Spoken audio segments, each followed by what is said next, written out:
puji untuk kita semua. Puji Tuhan karena kita terlibat dalam memuji menyembah Tuhan. Tuhan berkati tim dan Tuhan berkati kita semua. Jadi dalam bulan Mei kita belajar satu tema yang saya khususkan untuk gereja kita, terlibat dalam rencana Tuhan.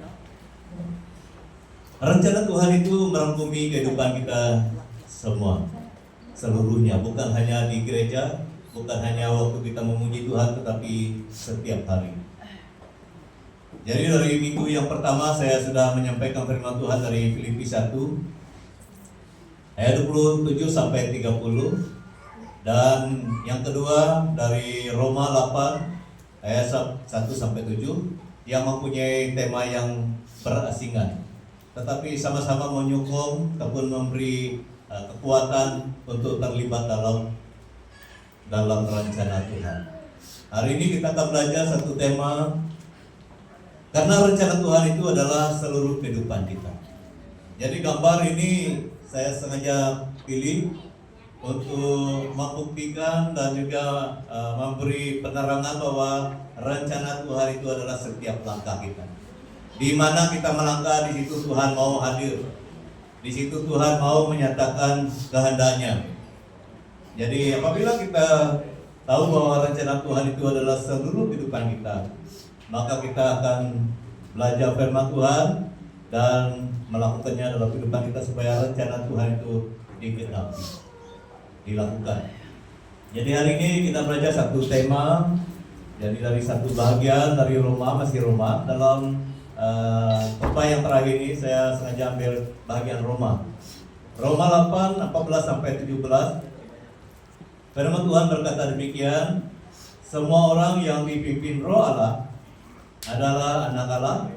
15, sebab kamu tidak menerima roh perbudakan yang membuat kamu menjadi takut lagi, tetapi kamu telah menerima roh yang menjadikan kamu anak Allah. Oleh roh itu kita berseru, ya Aba, ya Bapa. 16, roh itu bersaksi bersama-sama dengan roh kita bahwa kita adalah anak-anak Allah. Dan jika kita adalah anak Allah, maka kita juga adalah ahli waris. Kita akan belajar bagian ini supaya kita mengerti bagaimana menjadi ahli waris. Maksudnya orang-orang yang berhak menerima janji-janji Allah, yang akan menerimanya bersama-sama dengan Kristus.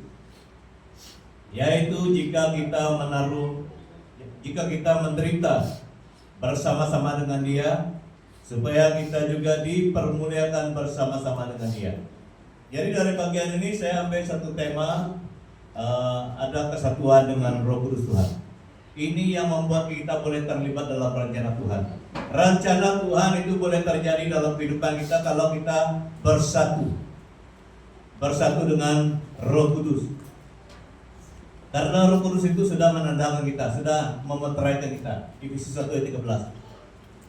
Tetapi walaupun Dia sudah memeteraikan kita, teks firman Tuhan yang lain lagi, jangan menduka citakan Dia. Apabila kita menduka citakan Roh itu, maka dari sana Dia tidak bersatu dengan kita. Bapak Ibu saudara-saudari, kita harus mempertahankan kesatuan ini supaya kita dapat terlibat dalam rencana Tuhan, supaya rencana Tuhan itu boleh terjadi dalam keluarga kita, dalam bisnis kita, dalam pekerjaan. Banyak orang berdoa mau keluarga dia harmoni, mau Tuhan berkati keluarga dia, tetapi dia tidak mau bersatu dengan Roh Kudus. Bagaimana mungkin terjadi? Siapapun mendoakan kita, siapapun bersama dengan kita berdoa, kalau kita tidak bersatu dengan Roh Kudus itu tidak mungkin terjadi ada penggenapan rencana Tuhan dalam kehidupan kita. Jadi itu sangat penting. Tema kita yang ketiga ini, ada kesatuan dengan Roh Kudus Tuhan. Jadi untuk memungkinkan rencana Tuhan terjadi, kita terlibat dalam rencana Tuhan, ini penting. Ada kesatuan kita dengan Roh Kudus Tuhan. Ada 3 perkara yang kita belajar dari bagian ini. Yang pertama, apabila kita mempunyai kesatuan dengan Roh Kudus Tuhan itu, Banyak perkara yang dapat kita lakukan, walaupun itu terbatas bagi kita. Saya melihat kesaksian kita di sini, ada dekan-dekan yang belum jadi dekan dulu menjadi dekan hari ini. Ada orang yang tidak pernah pergi ke Memba dulu dapat pergi ke Memba hari ini, bukan karena kehebatan dia, tetapi oleh karena ada penyertaan Roh itu. Amin. Jadi kadang-kadang kita dulu ada yang tidak suka berdoa tapi suka berdoa hari ini. Kenapa suka berdoa hari ini? Karena ada penyertaan Roh Kudus Tuhan itu. Jadi itu sangat penting bagaimana kita boleh terlibat dalam rencana Tuhan, karena kesatuan kita dengan Roh Kudus Tuhan itu sangat penting. Bukan hari Minggu saja saudara, setiap hari. Setiap hari kita harus pastikan bahwa kita selalu bersatu dengan Roh Kudus Tuhan. Yang pertama, bagaimana, kenapa dan bagaimana kesannya kalau Roh Kudus Tuhan bersama dengan kita. Kita dipimpin oleh Roh itu. Ini penting dalam kehidupan kita, supaya kita boleh terlibat dalam rencana Tuhan. Roh itu yang memimpin kita, bukan kita yang memimpin Roh itu. 14-15, semua orang yang dipimpin Roh Allah adalah anak-anak Allah. Sebab kamu tidak menerima roh perbudakan, kita tidak menerima roh perbudakan, kita dibebaskan dari perbudakan yang membuat kamu menjadi takut lagi. Tetapi kamu telah menerima roh yang menjadikan kamu anak. Oleh Roh itu kita berseru, ya Aba, ya Bapa. Ya Aba, ya Bapa. Jadi ini merupakan satu yang terjadi apabila ada kesatuan kita dengan Roh itu, kita dipimpin. Sangat penting kita dipimpin Roh Tuhan setiap hari. Kalau kita melihat bagian ini gambaran saja, bukan kenyataan, gambaran saja, kiasan, bahasa kiasan. Di mana biasanya Roh Kudus itu digambarkan burung merpati, burung yang putih, tapi dalam gambar ini dia agak hitam. Itu saya katakan dia gambaran. Kalau kita melihat Alkitab itu dia putih, tapi saya cari-cari yang putih, tidak jumpa. Saya paksa cari yang ini. Karena saya mau dia punya kalimat Roh Kudus memimpin hidup kita sebagai anak-anak Allah.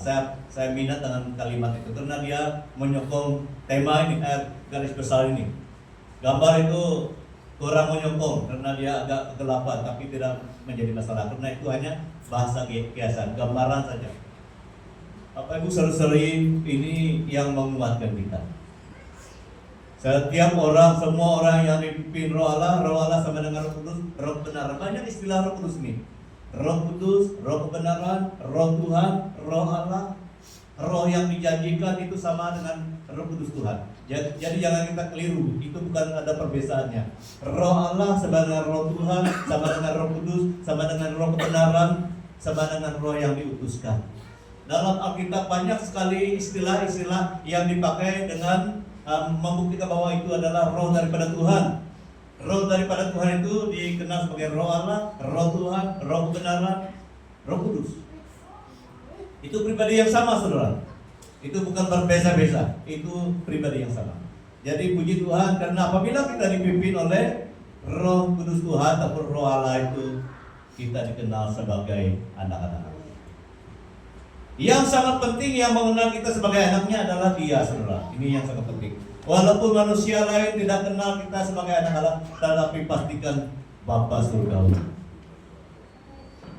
Jadi ini yang kita pertahankan. Apabila kita sadar bahwa kita adalah anak-anak Allah, kita tidak melukakan Bapa kita. Amin. Kita tidak akan melanggar perintah Bapa kita. Kita tidak akan bertentangan dengan firman Bapa kita, firman Tuhan kita. Karena kita sudah dipenuhi oleh Roh itu. Jadi ini yang memampukan kita terlibat dalam rencana Tuhan. Yang kedua, dari bagian ini dipimpin. Jadi ini yang kita pertahankan. Dalam keluarga kita, dalam kehidupan kita, kita pastikan bahwa kita semua dipimpin oleh Roh itu. Kamu menerima Roh yang menjadikan kamu anak Allah. Tetapi puji Tuhan, walaupun kita ataupun beberapa orang saja yang sudah dikenal Tuhan sebagai Roh, sebagai anak Allah yang mempunyai Roh itu, tapi melalui doa kita terus berdoa bagi seluruh keluarga kita. Dari pelayanan doa kita itu, Kita sangat percaya bahwa Tuhan boleh berkarya dalam setiap kehidupan setiap keluarga. Jadi yang kedua, bagaimana kita sudah ada kesatuan dengan Roh Kudus Tuhan itu? Roh itu bersaksi. Roh itu yang menolong kita bersaksi bagi Tuhan. Roh itu bersaksi dengan roh kita. 16. Roh itu bersaksi bersama-sama dengan roh kita bahwa kita adalah anak-anak Allah. Jadi kita akan dimampukan oleh roh itu bersaksi. Bersaksi terus sampai Tuhan datang. Jadi artinya bersaksi itu kita memperlihatkan bahwa kita sudah diselamatkan. Kita sudah mempunyai Tuhan, kita sudah mempunyai Raja yang kekal, kita sudah mempunyai penolong yang setia, Roh yang telah memelihara kita. Kita mampu bersaksi. Kalau kita melihat murid-murid Yesus itu merupakan orang-orang yang biasa, nelayan kebanyakannya. Tetapi apabila mereka sudah percaya dipenuhi oleh Roh itu, mereka begitu berani. Mereka tidak takut tantangan, ancaman. Kalau kita melihat kisah para rasul, mereka berani, walaupun kadang-kadang mereka terpaksa dipenjarakan, Petrus dan Silas dan sebagainya. Paulus pun sama, menderita. Mereka tidak takut menderita bagi Tuhan karena Roh itu yang memampukan. Jadi itu pengalaman mereka. Bagaimana pengalaman kita hari ini? Bagaimana kehidupan kita hari ini? Itu sebabnya Tuhan mengutus Roh itu, saudara, supaya Dia bersaksi bersama dengan roh kita. Kita sudah mempunyai roh daripada Tuhan, tetapi apabila kita percaya Roh itu bersama dengan roh kita, ini yang memampukan kita. Jadi kalau kita melihat, memang ada masa-masanya kita terbatas dalam halnya berdoa dan sebagainya. Tetapi jangan lupa bahwa ada roh yang menolong kita. Dalam waktu saya berdoa bagi orang sakit, saya hanya serahkan kepada Tuhan. Tuhan, saya hanya hamba-Mu. Berdoa bagi dia, bagi siapa saja yang sakit. Saya tidak memaksa Tuhan menyembuhkan dia, tapi saya mengundang supaya Tuhan menyatakan kuasa. Jadi memberi perintah kepada Tuhan menyembuhkan dia itu saya hindarkan, karena Tuhan lebih tahu daripada saya. Tuhan lebih mengerti apa yang orang itu perlu daripada saya. Jadi saya praktekkan Tuhan seperti itu. Saya memang tahu dia adalah sumber kesembuhan. Saya memang tahu Tuhan itu dapat melakukan segala-galanya. Tapi saya tidak perintahkan Tuhan, Tuhan sembuhkan dia hari ini, Tuhan sembuhkan dia sekarang. Jarang saya pakai itu, karena saya menghormati Tuhan. Amin. Jadi kalau kamu menghormati Tuhan, kamu tidak sesuka hatinya mengarahkan Tuhan. Seakan-akan Tuhan itu adalah hamba kamu. Tidak. Dia bukan hamba kita. Kita adalah hamba Tuhan. Jadi saya pilih kalimat, bukan saya mau meniru siapa-siapa, tapi saya menghormati Tuhan. Karena roh Tuhan itu adalah Roh Kudus. Jadi apabila saya mendoakan orang sakit, memang saya mohon Tuhan tolong dia. Tetapi waktu Tuhan menyembuhkan itu saya tidak pernah perintahkan, sembuhkan dia hari ini, saat ini. Tidak. Saya berdoa, Tuhan, saya tahu bahwa Engkau adalah Tuhan segala-galanya, Tuhan sumber kehidupan, Tuhan dapat melakukan apa saja. Jadilah kehendak-Mu Tuhan, sesuai dengan rencana-Mu. Saya tetap menghormati Tuhan. Ada yang berdoa, tapi saya tidak kritik. Dia katakan, memang ada janji Tuhan, banyak janji Tuhan. Tapi jangan paksa Tuhan menggenapi janjinya. Itu adalah satu hal yang macam memperlecehkan Tuhan. Seakan-akan Tuhan lupa janjinya. Tidak. Kita harus hati-hati berdoa. Harus hati-hati berdoa. Apakah doamu itu menghormati Tuhan ataupun doamu itu melecehkan dia? Seakan-akan dia lupa janjinya. Tuhan tidak pernah lupa janji. Amin. Tuhan tidak pernah lupa janjinya. Tuhan tidak pernah lupa firman-Nya. Tidak pernah. Kita harus hormati Tuhan waktu kita berdoa, waktu kita melakukan apa saja. Jadi apabila Tuhan melihat kita sangat menghormati Dia, percayalah Tuhan akan hadir dalam doa, dalam pelayanan kita.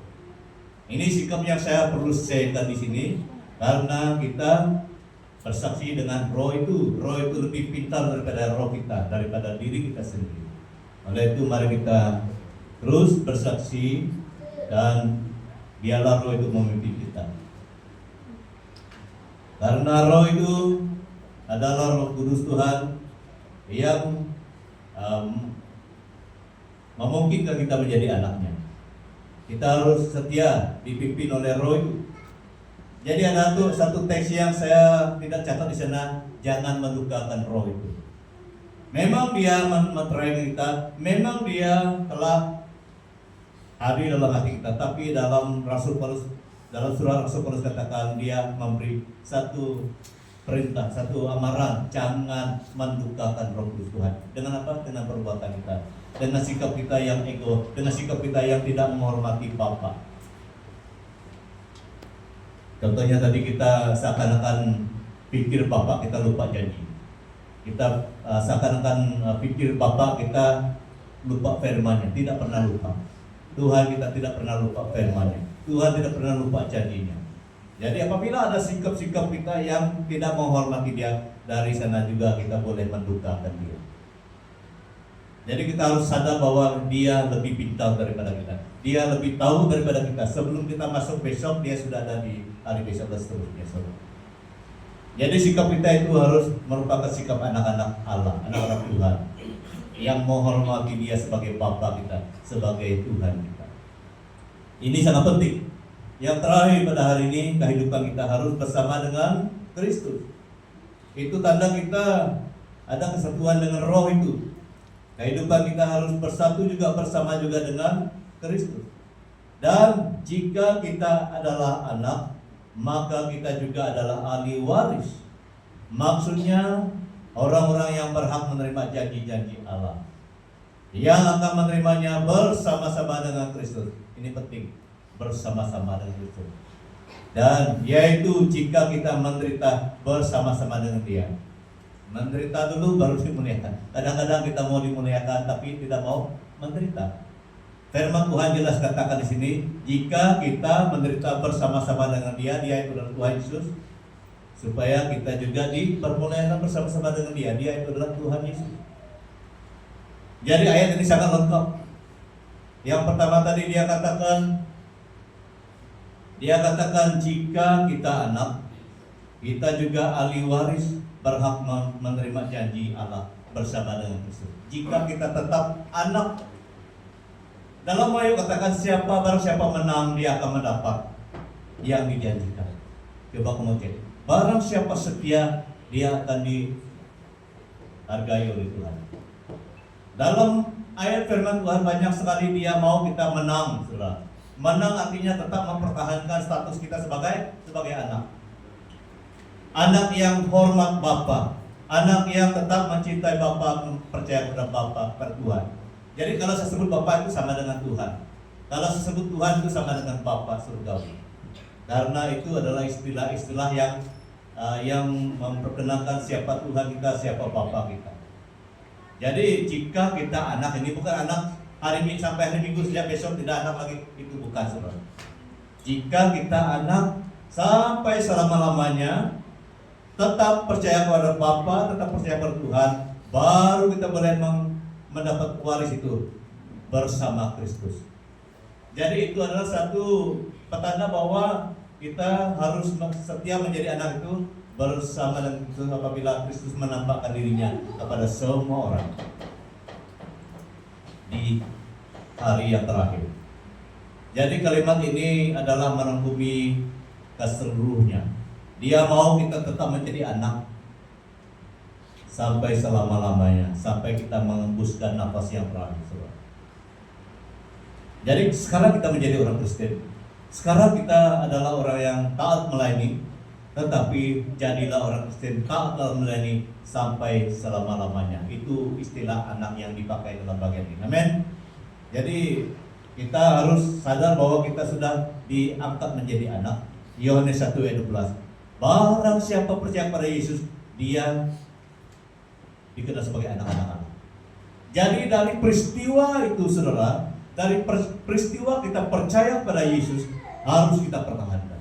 Hari ini kita percaya, besok tidak percaya, itu bukan anak, saudara. Itu adalah pura-pura. Jangan kita pura-pura menjadi orang percaya, saudara.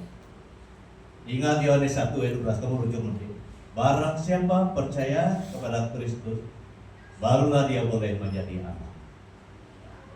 Jadi peristiwa bagaimana kita boleh menjadi anak itu jangan kita rosakkan, jangan kita lupakan, karena dari kepercayaan kita kepada Kristus itulah kita boleh dikenal sebagai anak.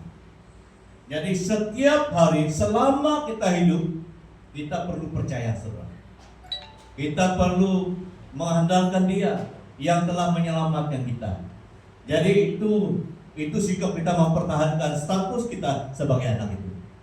Sehingga kita akan mendapat janji Allah. Janji Tuhan itu bukan hanya di surga, saudara. Janji Tuhan itu kita dapat di bumi ini. Berkali-kali saya katakan janji Tuhan itu digenapi. Kita mau diganggu, Dia lindungi kita. Itu janji Tuhan. Ada roh-roh yang mau mengganggu kita, Tuhan melindungi kita. Itu janji Tuhan. Jadi itu sebabnya kita tidak khawatir karena kita sudah berdoa. Apabila kita berjalan, memang ada gangguan, tetapi kita sudah berdoa, Tuhan akan melindungi kita. Itu janji Tuhan. Dan apabila kita memerlukan sesuatu, Tuhan tolong kita. Itu juga janji Tuhan. Apabila kita mengusahakan tanaman kita, bisnis kita, Tuhan berkati. Itu janji Tuhan. Jadi bukan hanya di surga kita mendapat janji Tuhan, tetapi di bumi ini. Amin. Di bumi ini, saudara. Jadi oleh karena kita sadar bahwa janji Tuhan itu selalu diberikan, kita pertahankan status kita sebagai anak. Bagaimana kita boleh mendapat status sebagai anak itu? Kita percaya pada Kristus. Kita menghormati Dia. Jadi jangan lupa itu, saudara. Itu adalah langkah-langkah kita mempertahankan status kita sebagai anak itu. Kita tetap percaya. Ya Bapa, ini aku anakmu. Layakkanlah seluruh hidupku. Kita harus katakan itu setiap hari, bukan hari Minggu saja. Amin. Ini. Kita karena kita menjadi anak Tuhan itu bukan hari Minggu saja, saudara. Kita menjadi anak Tuhan itu setiap hari Tuhan mau kita mengatakan Dia Bapa. Dia mau dengar suara hati kita menyatakan Dia Bapa. Dia rindu isi hati kita.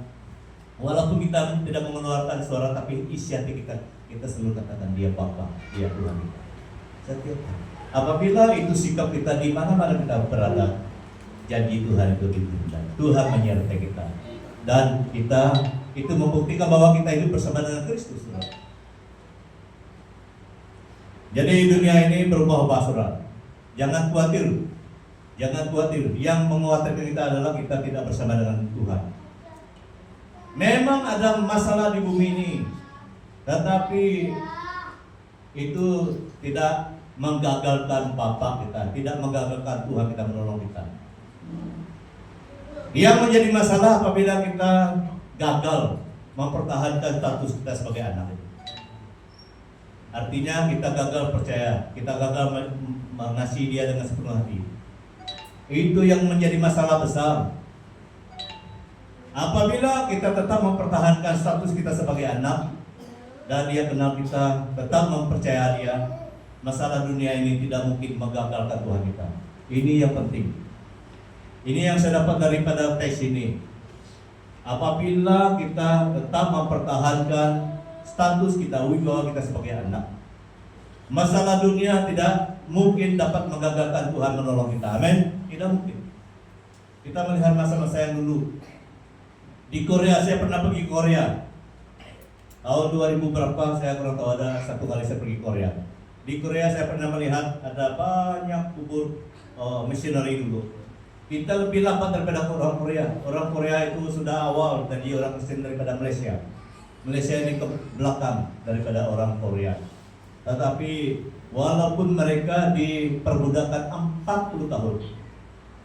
Kita baru 3 tahun saja diperbudakan oleh Jepun. Tetapi orang Korea 40 tahun diperhambakan, diperbudakan oleh Jepun, tetapi mereka tetap menjadi orang Kristen. Tetap percaya pada Tuhan Yesus.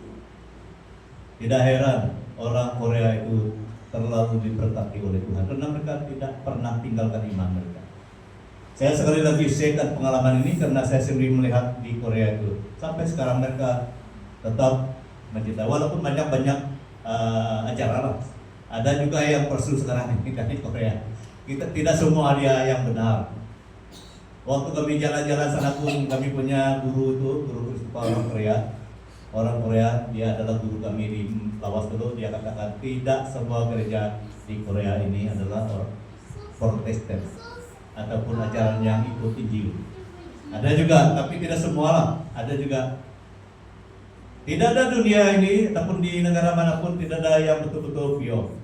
Ada yang palsu juga. Macam emas juga, macam emas juga. Ada emas yang asli, ada juga emas yang palsu. Sama begitulah orang Kristen. Tapi kita tidak perlu khawatir lah, kita harus ikut yang asli. Di Korea 40 tahun mereka diperbudakkan oleh Jepun. Mereka tetap hidup sampai hari menjadi orang Kristen sampai hari ini. Mereka dapat tanggung missionary dan hamba-hamba Tuhan seluruh dunia itu. Karena Tuhan terlalu berkati mereka. Saya luar biasa lah, berebut saja kalau waktu kami pergi tim, kami pergi berebut saja mereka bawa kami makan. Kos hidup di Korea itu lebih tinggi daripada Malaysia, saudara. Saya lihat waktu itu tahun 2013 ke 2014, harga tim laut itu 5 ringgit 6 ringgit Malaysia. Tetapi itu kata mereka itu biasa, harga itu biasa. Dan waktu kami makan memang mewah lah, tetapi mereka betul-betul mencintai Tuhan. Mereka tidak rasa rugi karena mereka memang diberkati Tuhan. Mereka senang hati menanggung missionary, senang hati menanggung hamba Tuhan seluruh dunia sampai hari ini. Jadi karena mereka ada hubungan dengan Bapa surgawi, mereka selalu mendapat janji. Janji di bumi ini. Banyak petani yang diberkati Tuhan, orang Kristen di sana. Dan mereka gunakan juga hasil untuk menyokong pelayanan Tuhan. Kalau kamu pergi gereja mereka, saya kagum lah. Berebut saja mereka beri persepuluhan.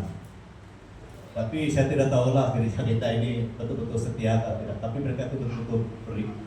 Karena mereka setia bertuhan, Tuhan setia kepada mereka. Ini rahasia dia. Saya kepada kamu. Apabila kita setia bertuhan, Tuhan tidak lupa memberkati kita. Jadi janji Tuhan itu, janji Allah itu selalu diberikan. Yang terakhir, ini jika kita menderita, jangan kita mau dipermuliakan oleh Tuhan dulu, kita harus menderita dulu. Saudara. Menderita artinya bukan hanya dilukakan dengan parang, tidak. Menderita kita terlibat sama dalam pelayanan Tuhan. Kita bertungkus lumus berdoa bagi segala perkara doa. Seperti mana yang kita laung-laungkan, datanglah, bawa masamu di gereja malam hari Rabu, berdoa, sungguh-sungguh berdoa. Tuhan akan pakai kita semua. Itu juga menderita. Walaupun kamu mau tengok yang lain, mau pergi ke mana, tetapi oleh karena kamu mau menderita bersama dengan pelayanan Tuhan, kita datang juga. Kecualilah kamu ada tugas yang lain di tempat pernikahan dan sebagainya. Itu saja yang menggagalkan kamu datang ke rumah Tuhan. Pelayanan Tuhan yang kita selenggarakan hari ini. Jadi kita mau beri masa, beri tenaga, menderita dalam pelayanan Tuhan. Jadi apabila kita lakukan itu dalam kehidupan kita, barulah kita boleh dipermuliakan bersama dengan Dia. Jadi kalau kita melihat gambar itu adalah satu gambaran yang dimana Yohanes, Yakobus dan Petrus melihat Musa dan Elia bersama dengan Yesus di gunung. Waktu Yesus membawa mereka ke sebuah gunung. Kenapa itu diperlihatkan di hadapan Petrus, Yohanes dan Yakobus waktu itu? Karena Musa dan Elia itu pernah menderita bagi Tuhan. Musa dipakai Tuhan membawa orang Israel keluar daripada Mesir. Elia dipakai Tuhan untuk mengalahkan nabi-nabi Baal dan memperkenalkan kebenaran Tuhan di antara orang Israel. Ada yang mereka buat, ada pelayanan yang mereka buat sehingga mereka dimuliakan. Jadi ini satu contoh mereka dipermuliakan waktu itu. Karena mereka ada sumbangan, ada pengorbanan dalam pelayanan Tuhan. Jadi Bapak Ibu Saudari, apa sumbangan kita dalam pelayanan Tuhan? Apa keterlibatan kita dalam pelayanan Tuhan? Jadi firman Tuhan ini mendorong kita semua, saya dan kita semua, supaya kita memberi sumbangan, memberi masa kita, memberi apa yang dapat kita lakukan, supaya kita dipermuliakan pada hari yang terakhir. Jadi ini yang membuat kita boleh terlibat dalam rencana Tuhan. Rencana Tuhan boleh terjadi dalam kehidupan kita kalau ada kesatuan kita dengan Roh Kudus Tuhan. Kita perlu dipimpin oleh Roh Kudus ataupun Roh Allah. Ingat, Roh Allah itu sama dengan Roh Kudus, Roh kebenaran, Roh yang dijanjikan. Dan Roh itu bersaksi dengan Roh kita, dan kita harus bersama dengan Kristus dalam kehidupan kita. Mari kita berdoa. Tuhan Yesus, ini yang memampukan kami untuk terlibat dalam rencana-Mu, di mana kami bersatu bersama dengan Roh-Mu. Tuhan, kami rindu supaya tangan Tuhan, kuasa Tuhan, dan Roh Tuhan selalu hadir dalam hati dan kehidupan kami, supaya kami terus melakukan apa yang Tuhan mau dalam kehidupan ini. Kami tahu bahwa kehidupan ini adalah sementara. Kami tahu kehidupan ini adalah anugerah Tuhan. Dan biarlah kami semua dapat memberi masa kami, memberi kesempatan kami untuk melayani Tuhan, untuk melakukan sesuatu yang menyenangkan hati Tuhan. Karena apabila sudah habis masanya, nanti kami akan kembali kepada Tuhan, dan kami akan dipermuliakan bersama dengan Tuhan. Oleh karena kami ada sumbangan, ada pengorbanan, ada pelayanan kami dalam pekerjaan Tuhan. Karena apa yang kami tabur itu adalah satu yang berharga di hadapan Tuhan. Tuhan, tolong kami semua supaya kami terlibat sama dalam pelayanan Tuhan. Karena hidup ini Tuhan berikan bukan untuk diri kami sendiri, tetapi Tuhan beri kami hidup, kesehatan, kekuatan, supaya kami hidup bagi Tuhan dan sesamanya kami manusia. Berkati kami semua Bapa. Haleluya. Dalam dan atas nama Tuhan kami Yesus Kristus, kami sudah berdoa. Amin. Jadi saya beri masa kepada berita sidang dan doa kehidupan.